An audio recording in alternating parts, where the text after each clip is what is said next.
So I decided to do my project on elements of art, specifically the Renaissance era, which is one of the first things we learned in class. And so some of my main topics that I want to focus on was artistic innovations and techniques, humanism, different art pieces, and scientific advancements. So starting off with the first one, artistic innovations and techniques. Famous artists like Leonardo da Vinci, Michelangelo, and Raphael revolutionized art with techniques like perspective, light and shadow, and anatomical accuracy that derived from medieval art. Leonardo da Vinci and Raphael created more lifelike compositions, enhancing the viewer's sense of immersion in the artwork. Renaissance artists made advances in the study and application of human anatomy, which improved the accuracy of depictions of the human body, making more use of the light and shadow enhanced to the three-dimensional figures, adding depth and volume to the compositions. Moving on to humanism. Humanism focused on thinkers like Machiavelli that emphasized the study of classical texts, human potential, and individual achievement reshaping European intellectual life. Humanism placed emphasis on the potential and dignity of human beings, focusing on the importance of education, individualism in the city of classic antiquity. Humanists believed that humans had the ability to shape their own destiny. The reason to the knowledge they drew inspiration from the ancient Greek and Roman to encourage a more secular and pragmatic approach to life.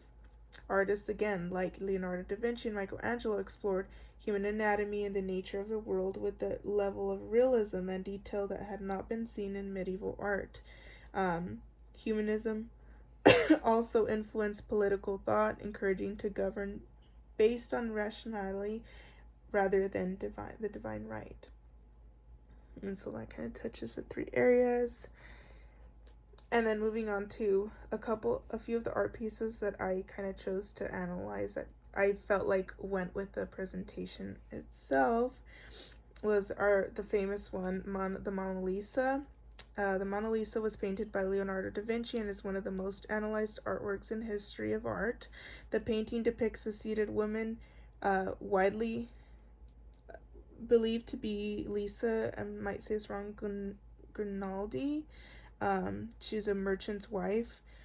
Though her identity has been the subject to debate, we don't know for sure. The portrait is celebrated for its realistic representation of the human art through Leonardo's innovative techniques, particularly the use of stemmato, which I'm probably saying that wrong also, which involves delicate gradations,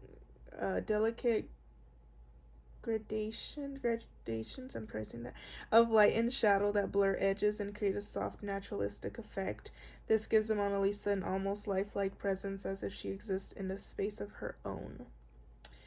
Moving on to this one over here, which is Michelangelo's The Creation of Adam, was a fresco painted on the ceiling of the Sistine Chapel and is one of the most iconic and analyzed images in Western art. The painting depicts a biblical story from the book of Genesis where God gives life to the first human, Adam. Michelangelo's work is a profound exploration of human potential, divine power, and the relationship between earthy and the divine.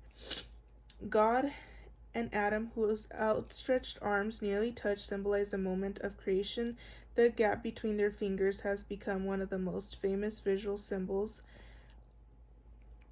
of the tension between humanity and divinity. And then lastly, the Birth of Venus painting is one of the most celebrated masterpieces of the Italian Renaissance.